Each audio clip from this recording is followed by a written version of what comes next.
નમસ્તે મિત્રો,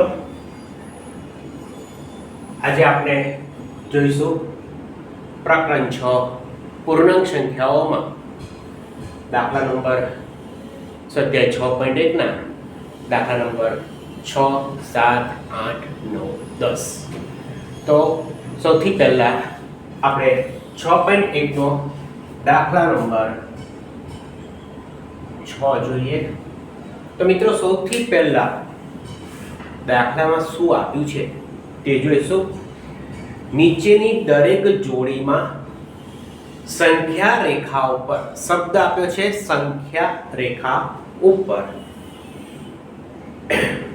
કઈ સંખ્યા બીજી સંખ્યાની જમણી બાજુએ આવેલી છે. તો સૌથી પહેલા રકમ લખીશું. નીચેની દરેક જોડીમાં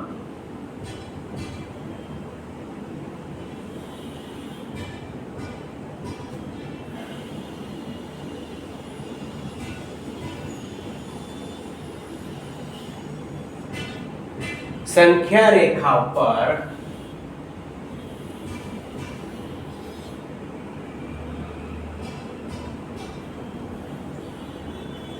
કઈ સંખ્યા બીજી સંખ્યાની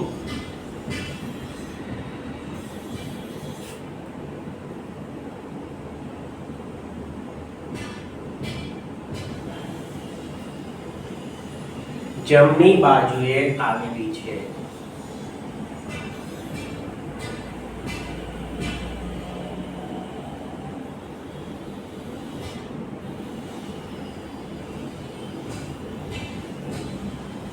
તો એમાં પહેલું આપ્યું છે 2 અને 9.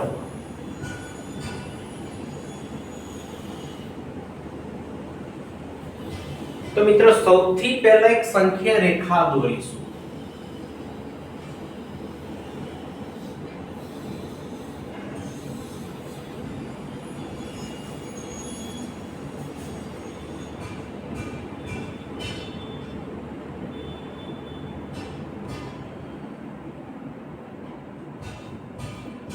સંખ્યા રેખામાં વચ્ચે આપણે 0. મિત્રો તમને ખબર જ છે કે શૂન્યની જમણી બાજુ ધન સંખ્યા, શૂન્યની ડાબી બાજુ ઋણ સંખ્યા. અને એ પણ ખબર છે કે ભાઈ શૂન્ય, ધન પૂર્ણાંકો અને ઋણ પૂર્ણાંકો આ બધાથી આપણી બને છે પૂર્ણાંક સંખ્યાઓ. તો શૂન્યની જમણી બાજુ આપણે લઈશું ધન સંખ્યા. ચોક્કસ બે અંક વચ્ચે ચોક્કસ અંતર રાખીશું. બની શકે તો ફૂટપટ્ટીની મદદથી તમે આ અંતર લેશો. 7, 8, 9, 10, 11, 12, 13, 14, 15. એ રીતે -1, -2 કૌંસ કરો તો પણ ચાલશે, ન કરો તો પણ ચાલશે, પરંતુ ઋણનું નિશાન અવશ્ય મૂકશો. -4, -5, -6, 7, -8, -9, -10, -11, -12, -13, -14 અને -15. હવે કહું છે 2 અને 9. તો મિત્રો 2 ઉપર ટપકું કરશું અને 9 ઉપર. હવે જોવાનું રહેશે આંગળીમાં કે હાથ પર ક્રોસ વાગવો જોઈએ નહીં, અને આ રીતે આંગળી મૂકો. જમણી બાજુની સંખ્યા પર જમણો હાથની આંગળી, ડાબી બાજુની સંખ્યા ઉપર ડાબા હાથની આંગળી. જે આંગળી જમણી બાજુ છે, પૂછ્યું છે સંખ્યા રેખા પર કઈ સંખ્યા બીજી સંખ્યાની જમણી બાજુ. કોણ જમણી બાજુ છે? 9. તો 2 ની જમણી બાજુમાં 9 છે. તો મિત્રો આનો જવાબ આવશે 2 ની જમણી બાજુએ 9 આવશે. એવું પણ કહેવાય કે 9 એ જમણી બાજુની સંખ્યા છે, 2 એ ડાબી બાજુની સંખ્યા છે. આંગળી ક્રોસ થવી ન જોઈએ, એમને એમ જ તમારે મૂકવાની છે. જે બાજુ જમણો હાથ હોય એની જમણી આંગળી જે સંખ્યા ઉપર છે તે જમણી બાજુ, જે સંખ્યા ડાબી બાજુ છે જેની પર તમારો ડાબો હાથ છે, ડાબી આંગળી છે, તે તમારી ડાબી બાજુની સંખ્યા કહેવાશે. ત્યારબાદ છે -3 -8. -3 અને -8. હવે આને ભૂલી જઈશું. આના માટે તમારે બીજી આકૃતિ દોરવાની જરૂર નથી. -3 અને -8. તો અહીંથી સંખ્યા રેખા પર જોવાનું. -3 આ 3 છે, ઋણ 3 નથી, આ રહ્યા ઋણ 3. ત્યારબાદ છે ઋણ 8. હવે મિત્રો ફરીથી જમણી બાજુની સંખ્યાઓ ઉપર જમણો હાથની આંગળી, ડાબી બાજુની સંખ્યાઓ ઉપર ડાબા હાથની આંગળી, એટલે અહીંયા મૂકીશું આપણે. તો -3 એ સંખ્યા રેખા ઉપર જમણી બાજુ છે. કોની જમણી બાજુ છે? -8 ની જમણી બાજુ છે. તો અહીં લખીશું -3 એ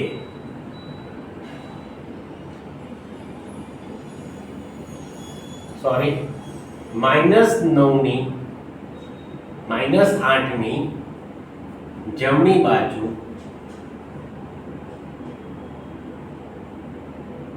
એ -3 આવશે. જે સંખ્યા જમણી બાજુ છે તે મોટી સંખ્યા, જે સંખ્યા ડાબી બાજુ છે સંખ્યા રેખા ઉપર તે સંખ્યા નાની સંખ્યા કહેવાશે. 0 અને -1.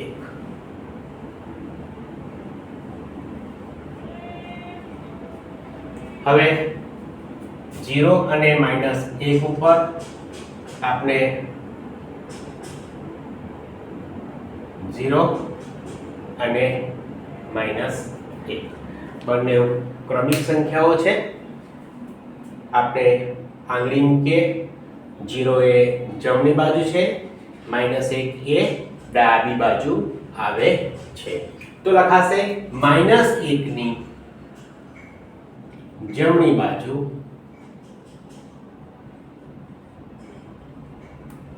0 આવશે. ત્યારબાદ છે -11 અને 10.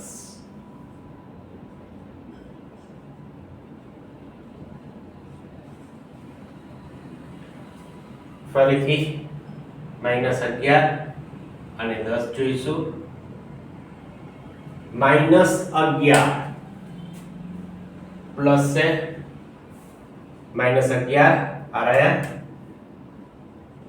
અને 10 એ ધન સંખ્યા છે, ધન પૂર્ણાંક. તો જમણી બાજુ શોધીશું એને. ફરીથી આંગળી મૂકીશું. તો 10 એ જમણી બાજુની સંખ્યા અને -11 એ ડાબી બાજુની સંખ્યા છે. તો -11 ની જમણી બાજુ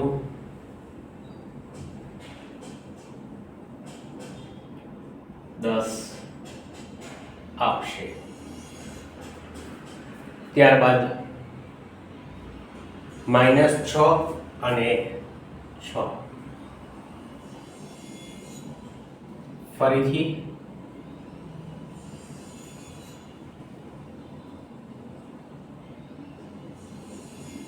ઉપર અને -6 ઉપર ડાર્ક કર્યો. હવે આંગળી મૂકશું. તો 6 એ જમણી બાજુ છે, -6 ઋણ 6 એ ડાબી બાજુ આવેલી છે. તો ઋણ 6 ની જમણી બાજુ 1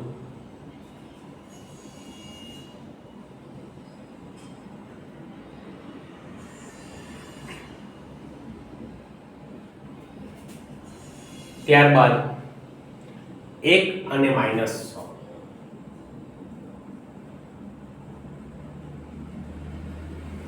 તો મિત્રો અહીંયા તમને 1 આપ્યો છે અને આપણે રદ કરી દઈશું. સંખ્યા રેખા ઉપર 1 મેં દોરેલો છે, હવે -100 દોરી શકાય તેમ નથી કારણ કે આપણને આ બોર્ડ નાનું પડે.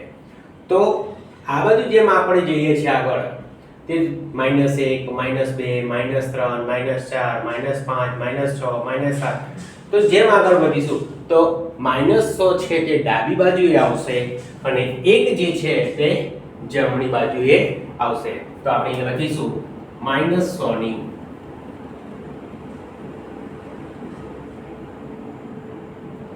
જમણી બાજુ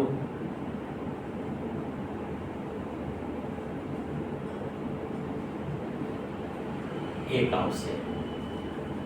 તો મિત્રો જે પણ સંખ્યા જમણી બાજુ છે તે બધી જ બીજી સંખ્યાઓ અહીંયા આપેલી સંખ્યા કરતા મોટી છે.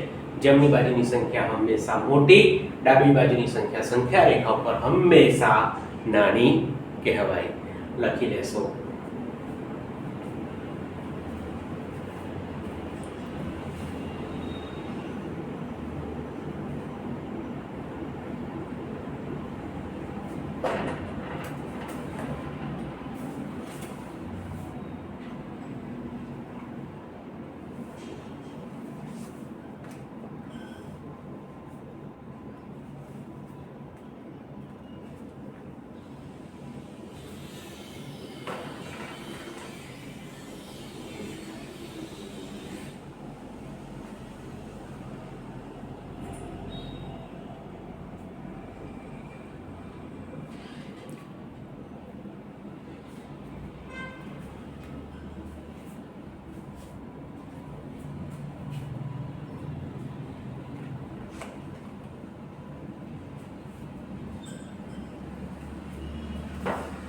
લખાઈ ગયું હશે.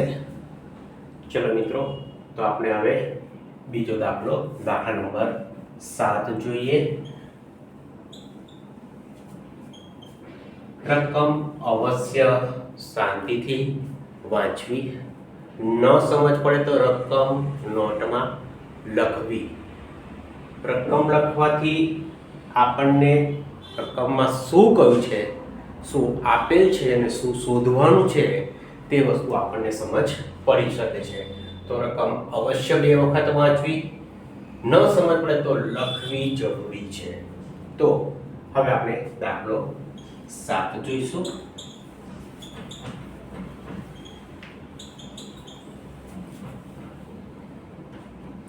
દાખલો 7, આપેલી જોડીઓ વચ્ચેના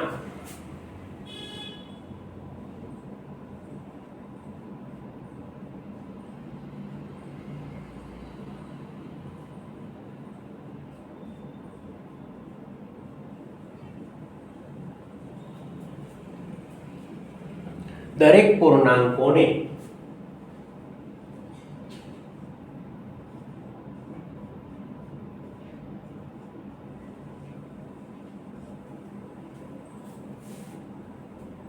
તેમના ચડતા ક્રમમાં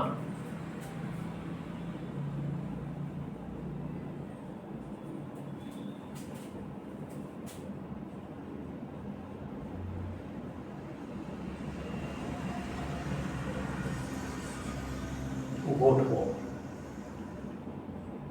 તો મિત્રો રકમમાં આપ્યું છે કે દરેક પૂર્ણાંકોને, પૂર્ણાંક શબ્દ વાપર્યો છે એનો મતલબ થયો ધન સંખ્યા, ઋણ સંખ્યા અને શૂન્ય, અને તેમના ચડતા ક્રમમાં. ચડતો ક્રમ એટલે મિત્રો આ વખતે દાદરો વિચારવાનો. આપણે જ્યારે દાદરો ચડીએ ત્યારે સૌથી નાનું નીચેનું પગથિયું આવે. તો આપણે અહીંયા પણ ચડતા ક્રમમાં જ્યારે જવાનું હોય ને ત્યારે પહેલા સૌથી નાની સંખ્યા લેવાની. પણ નાની સંખ્યા કઈ અને મોટી સંખ્યા કઈ, તો જ્યારે રકમ આપે ત્યારે પહેલું સંખ્યા રેખા મનમાં આંખ સામે વિચારી લેવાની કે મારી સંખ્યા કઈ બાજુ આવશે. દાખલા તરીકે આપણને અહીં આપ્યું છે 0 અને -7. પહેલું આપ્યું છે 0 અને -7. હવે આંખો બંધ કરી પહેલા સંખ્યા રેખા વિચારવાની છે કે સંખ્યા રેખા જ્યારે આપણે જોઈએ છીએ ત્યારે વચ્ચે શૂન્ય છે, જમણી બાજુ ધન સંખ્યા છે ડાબી બાજુ ઋણ સંખ્યા છે, તો ઋણ સંખ્યા જે ડાબી બાજુની છે તે સૌથી નાની સંખ્યાઓ કહેવાય અને જે જમણી બાજુની સંખ્યાઓ છે તે મોટી સંખ્યા કહેવાય. અને જો તમને એવું લાગે તો સંખ્યા રેખા દોરવાની તમને છૂટ છે. જે વસ્તુમાં આપણને સમજ ન પડે તે વખતે આપણે આપણા માટે સંખ્યા રેખા દોરી લેવી. -1, -2, -3, -4, -5, -6, -7, -8, 1, 2. તો જો મિત્રો 0 અને -7, 0 -7, -7 સૌથી આ બે 0 અને -7 માં -7 એ નાની સંખ્યા છે. એની આગળની સંખ્યા 0 અને -7 વચ્ચેની કઈ છે? તો -7 પછી કોણ આવે? -6, કોમા -5, -4, -3, -2, -1 અને 0. 0 ને ગણતરીમાં લેવાનો નથી, તો આ -1. બીજી રકમ આપી છે તમને -4 અને 4 ની વચ્ચે. -4 તો આ રહ્યું અને 4 આ બાજુ આવશે. તો મને -4 અને 4 ની વચ્ચેની બધી રકમ જોઈએ. એમાં 4 એ મોટી સંખ્યા, -4 એ નાની સંખ્યા. તો એની આગળ કઈ આવશે? -3, -2, -1, 0, 1, 2 ને 3. -3, -2, -1, 0, 1, 2 અને 3 એ -4 અને 4 ની વચ્ચેની સંખ્યા છે. ત્યાર પછી છે -8 અને -15. ખૂબ સરસ. જુઓ અહીંયા આપણને બંને સંખ્યા ઋણ આપી છે. -8 હારે -9, -10, -11, -15 એ નાની સંખ્યા છે અને -8 એ મોટી સંખ્યા છે. ડાબી બાજુ -15 આવશે, જમણી બાજુ -8 આવશે. તો આ જે ઋણ 8 છે તે મોટી છે, ઋણ 15 નાની છે. તો ઋણ 15 પછી કોણ આવશે અહીં આગળ? ઋણ 14, ઋણ 13, ઋણ 12, ઋણ 11, ઋણ 10, ઋણ 9 અને ઋણ 8 લેવાની જરૂર નથી. તો અહીંયા સુધી તમારે આવશે ઋણ 14, 13, ઋણ 12, ઋણ 11, ઋણ 10 અને ઋણ 9. ચલો ત્યારબાદ આપણને આપ્યું છે ઋણ 30 અને ઋણ 23. ખૂબ સરસ. ઋણ 30 અને ઋણ 23. તો મિત્રો ઉપરનો દાખલો કર્યો એમાં પણ બંને સંખ્યાઓ ઋણવાળી હતી, જેને તમે દર્શાવી શકતા. ઋણ 30 અને ઋણ 23 તો સંખ્યા રેખા પર દર્શાવવા માટે ખૂબ લાંબી સંખ્યા રેખા દોરવી પડે, એટલે આપણે માનસિક રીતે મનમાં જ વિચારવાનું છે કે ઋણ 30 ક્યાં આવશે અને ઋણ 23 ક્યાં આવશે. તો વિચારતા તમે જુઓ, ઋણ 23 એ જમણી બાજુ, ઋણ 30 એ તમારે ડાબી બાજુ આવે છે. તો ઋણ 30 એની આગળ કોણ આવે? ઋણ 29, ઋણ 28, ઋણ 27, ઋણ 26, ઋણ 25, ઋણ 24, ઋણ 23 વચ્ચેની સંખ્યાઓ આવી ગઈ. સમજ પડી હશે એવી આશા રાખું છું. લખી લેશો.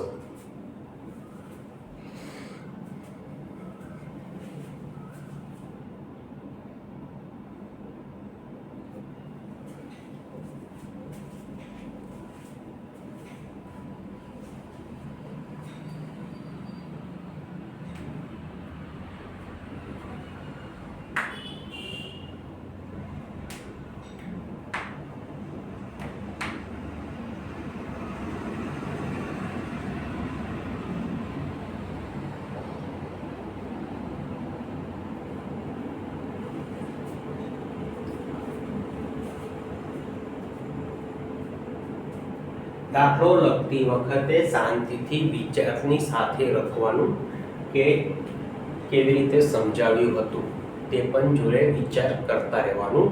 ફક્ત દાખલો નોટમાં લખવો નહીં મિત્રો, સાથે સાથે વિચારતા જશો તો તમને તરત યાદ રહી જશે કે શું કરવાનું છે.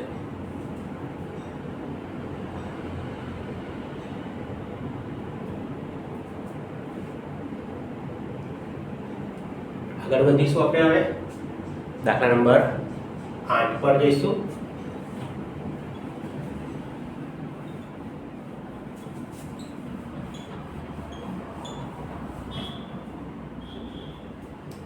દાખલો 8 રકમ વાંચીશું. શું આપ્યું છે?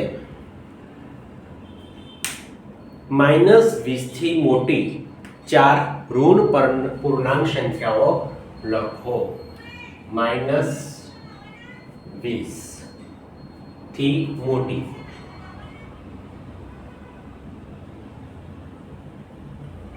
4 ઋણ પૂર્ણાંક સંખ્યાઓ. પહેલું તો ઋણ 20 આપ્યું છે. સંખ્યા રેખા ઉપર વિચારવાનું.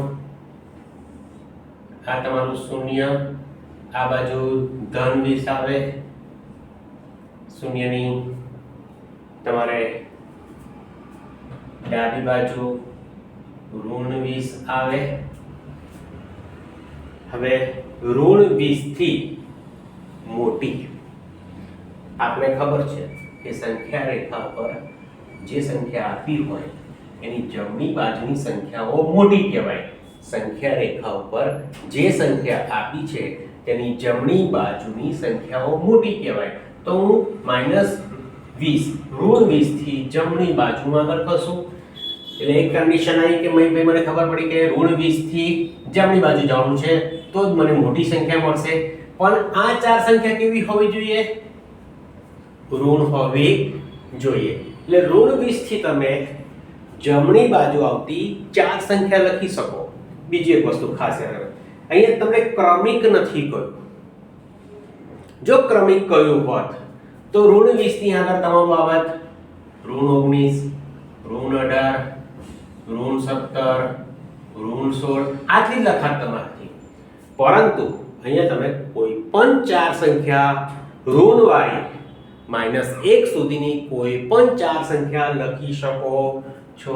જો તમને ક્રમિક લખો તો પણ વાંધો ના આવે. મારે એવું લખવું છે કે ભાઈ -19, -18, -17, -16 ચાર થઈ ગઈ. આ ચારે ચાર ઋણ પૂર્ણાંક કહેવાય. અહીંયા ક્રમિક છે, આ બધી ક્રમિક સંખ્યાઓ છે. પણ મને એવી ઈચ્છા થાય કે મારે ક્રમિક નથી લખવી, અહીંયા આગળ એવું કહ્યું જ નથી, તો -19, -15, -16, -12 આવું પણ લખી શકીએ. પણ જો તમે એવું લખો અહીંયા -19, 0, 10, 8 તો આ બધી સંખ્યાઓ તમારી ખોટી, કારણ કે આપણને શું માંગ્યું છે? ઋણ પૂર્ણાંક. તેથી તમે આ ઋણ પૂર્ણાંક નથી, તેથી આ સંખ્યા તમે દર્શાવી શકતા નથી. એટલે ફક્ત આપણે લખીશું અહીંયા માઈનસ સંખ્યાઓ. આપણે એમાં ધન સંખ્યાઓ લઈશું નહીં. ક્રમિક નથી ગઈ, તેથી તમે કોઈ પણ સંખ્યા દર્શાવી શકો છો. ત્યારબાદ -10 થી નાની 4,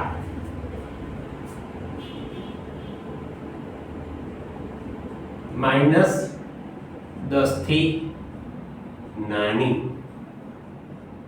4 ઋણ પૂર્ણાંક સંખ્યાઓ. -10 ફરીથી જોઈએ. આ આપણી સંખ્યા રેખા, અહીંયા 0, 1 -1 -2 -3 -4 -5 -6 -7 -8 -9 -10 -11 -12 હવે -10 થી નાની 10 આ રહ્યા -10 અહીંયા છે. જો હું જમણી બાજુ જો તો જમણી બાજુ એ મોટી સંખ્યા અને આ બાજુ જાઉં તો આ નાની સંખ્યા. મને કેવી લેવાની છે? નાની. અને કેવી? ઋણ પૂર્ણાંક. તો મારે ડાબી બાજુ જવું પડશે. તો -10 ની ડાબી બાજુ -11 -12 -13 એવી સંખ્યાઓ આપણે દર્શાવી શકીએ. તો ક્રમિક લખ્યું તો -11 -12 -13 -14 આવી લખી શકીએ. ને ક્રમિક ન દર્શાવવી હોય તો -15 -20 -100 -1000 તમારે જે દર્શાવી તે તમે દર્શાવી શકો છો. બધા જવાબો સાચા જ કહેવાય. લખી દેશો.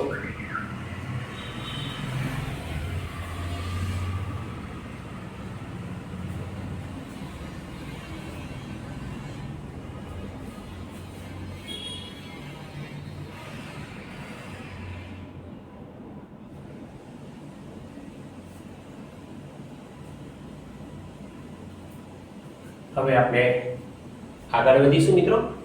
દાખલા નંબર 9.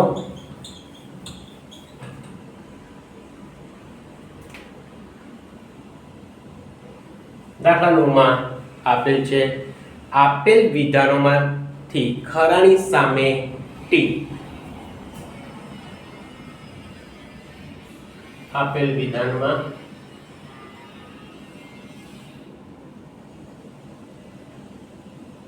ખરા સામે ટી અને ખોટા વિધાનની સામે એફ. ખોટા વિધાન સામે એફ નિશાની કરો.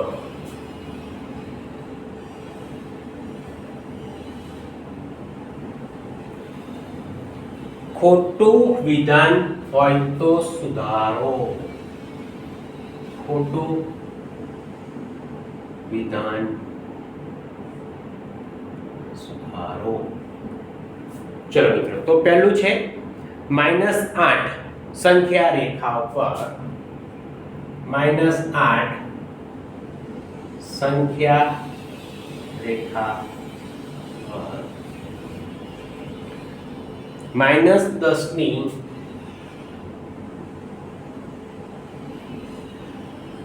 જમણી બાજુએ છે. ગુજરાતી પ્રમાણે જ્યારે તમને વિધાન શબ્દ આપ્યો મિત્ર, તો વિધાનનો મતલબ એ થાય કે જે વાક્યને સાચું છે કે ખોટું કહી શકીએ તો જ તે વિધાન બને. વાક્યને આપણે સાચું છે કે ખોટું એવું કહી શકીએ તો જ તે વિધાન બને. હવે એવું કહું છે કે -8 સંખ્યા રેખા પર -10 ની જમણી બાજુએ છે. હવે આપણે માનસિક રીતે વિચારવાનું કે -8 કઈ બાજુ આવે અને -10 કઈ બાજુ આવે. અને જો નાની સંખ્યા આપી તો જાતે જોઈ લેવાનું આ રીતે -8 -10 આવું મનમાં વિચારવાનું અને અહીંયા જોવાનું. -8 સંખ્યા રેખા ઉપર આવે, -10 ની જમણી બાજુએ છે, -10 ડાબી બાજુએ છે અને -8 એ જમણી બાજુએ છે. તો આપેલું વિધાન કેવું છે? સાચું છે. એટલે આપણે એની સામે લખીશું ટી. દરેક વાક્યને શાંતિથી વાંચવાનું અને સમજવાનું, ત્યારબાદ જ ખરું ખોટું કરવાનું. બી -100 સંખ્યા રેખા પર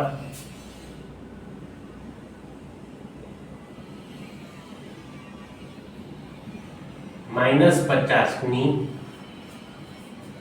જમણી બાજુએ છે.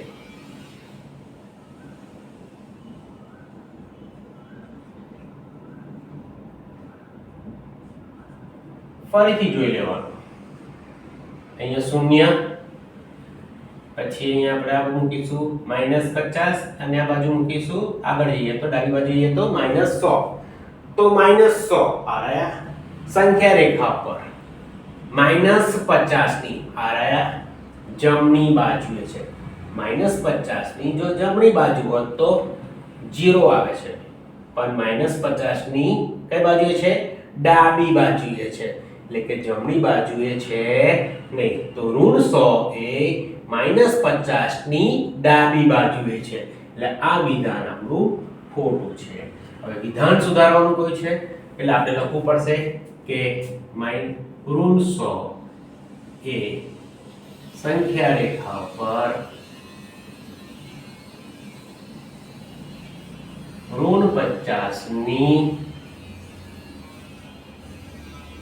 ડાબી બાજુએ છે. ત્રીજું આપ્યું છે આપણને C.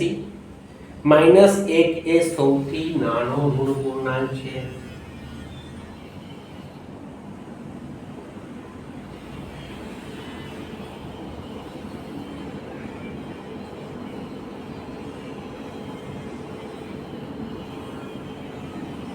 સંખ્યા રેખા 0 -1. મિત્રો અહીંયા સંખ્યા રેખા શબ્દ વાપર્યો છે.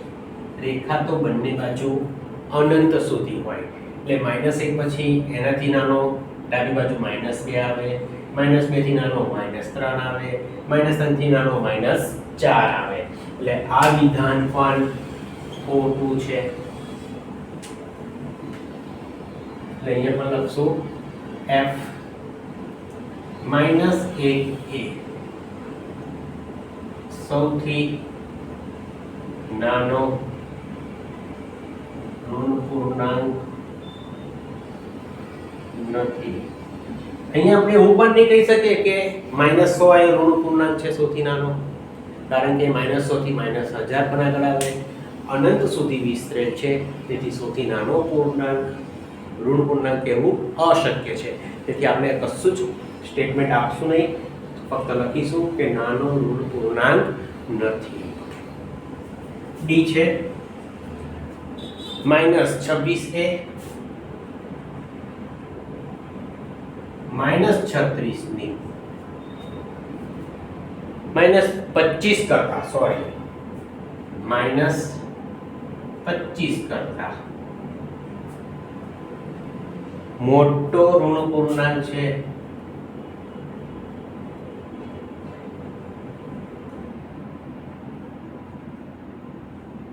તો સંખ્યા રેખા પર જોઈ લેવાનું. અહીંયા આવશે 0, -1 અહીંયા આવશે -25 અને આ બાજુ આવશે -26. આંગળી મૂકીને જોઈ લેવાનું. ઋણ 25 એ મોટી, ઋણ 26 એ નાની. અહીંયા શું કહ્યું છે? ઋણ 26 એ ઋણ 25 કરતા મોટો ઋણ પૂર્ણાંક છે. જો મોટો હોત તો એ જમણી બાજુ હોત 25 ની, નાનો હોય તો એ ડાબી બાજુ હોય. તો ઋણ 25 કરતા ઋણ 26 એ ડાબી બાજુ આવેલું છે ઋણ 25 ની, તેથી ઋણ 26 એ નાનો પૂર્ણાંક છે. એટલે આ વિધાન પણ ખોટું છે. લખાય કે ઋણ 26 એ ઋણ 25 કરતા નાનો ઋણ પૂર્ણાંક છે.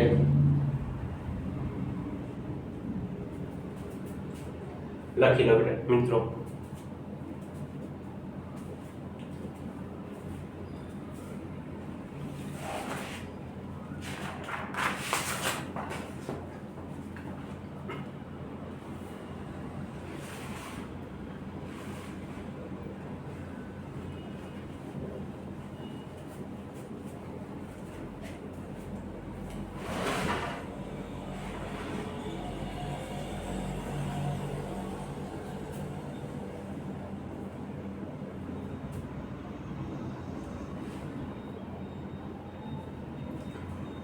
થઈ ગયું. તો ચલો હવે આપણે દાખલો 10 જોઈશું.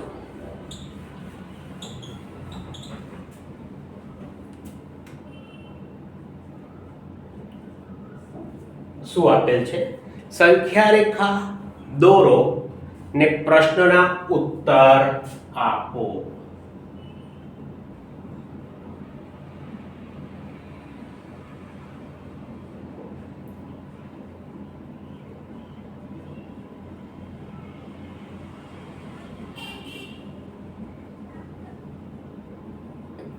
સૌથી પહેલા સંખ્યા રેખા દોરીશું.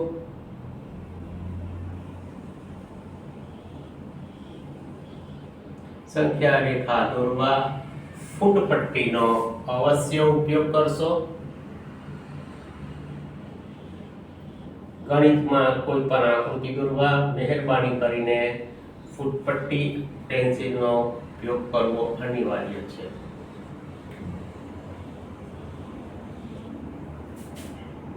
ઋણ 1, ઋણ 2, ઋણ 3, ઋણ 4, ઋણ 5, ઋણ 6, ઋણ 7, ઋણ 8, ઋણ 9 ને ઋણ 10. સૌથી પહેલા છે, જો આપણે ઋણ 2 ની ઋણ 2 શોધો, જમણી બાજુ 4 પગલા ચાલીએ. ઋણ 2 ની જમણી બાજુ આ પહેલું પગલું, બીજું પગલું, ત્રીજું પગલું ને આ ચોથું પગલું. તો આપણને કઈ સંખ્યા મળે? તો પહેલાનો જવાબ છે ઋણ 2 ની જમણી બાજુ 4 પગલા ચાલતા 2 મળે. બીજો પ્રશ્ન છે, જો આપણે 1 ની ડાબી બાજુ 1 લઈશું, 1 ની ડાબી બાજુ, હવે આપણો 1 અહીંયા છે, ડાબી બાજુ 5 પગલા ચાલીએ. 1 થી 5 પગલા, 1, 2, 3, 4 અને 5. તો કોણ આવશે? ઋણ 4. તો 1 ની ડાબી બાજુ 5 પગલા ચાલતા ઋણ 4 મળે. ત્રીજું છે, જો આપણે સંખ્યા રેખા પર -8 પર હોઈએ, ચલો સંખ્યા રેખા પર આપણે પહોંચી જઈશું ઋણ 8 પર. ઋણ 8 પર હોઈએ તો ઋણ 13 પર પહોંચવા માટે કઈ દિશામાં ચાલવું પડે? ઋણ 8 પછી ઋણ 9, ઋણ 10. તો ઋણ 8 ની કઈ બાજુ આવે છે? ડાબી બાજુ. ઋણ 8 પરથી ઋણ 13 પર પહોંચવા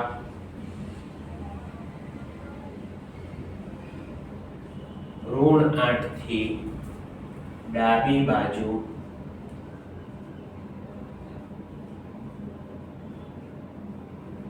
ચાલવું પડે. જો આપણે સંખ્યા રેખા ઉપર ઋણ 6 પર હોઈએ, ચલો ક્યાં છે આપણે? ઋણ 6 પર. તો ઋણ 1 પર પહોંચવા કઈ દિશામાં ચાલવું પડે?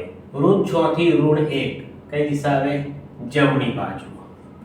તો ઋણ 6 થી ઋણ 1 પર પહોંચવા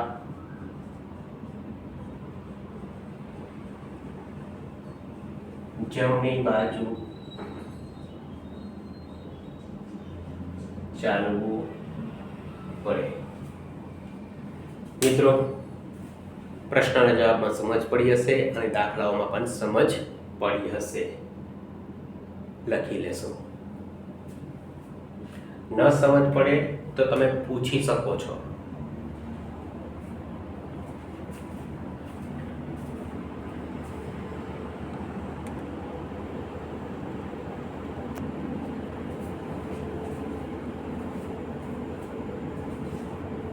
લખાઈ ગયું હશે. Thank you.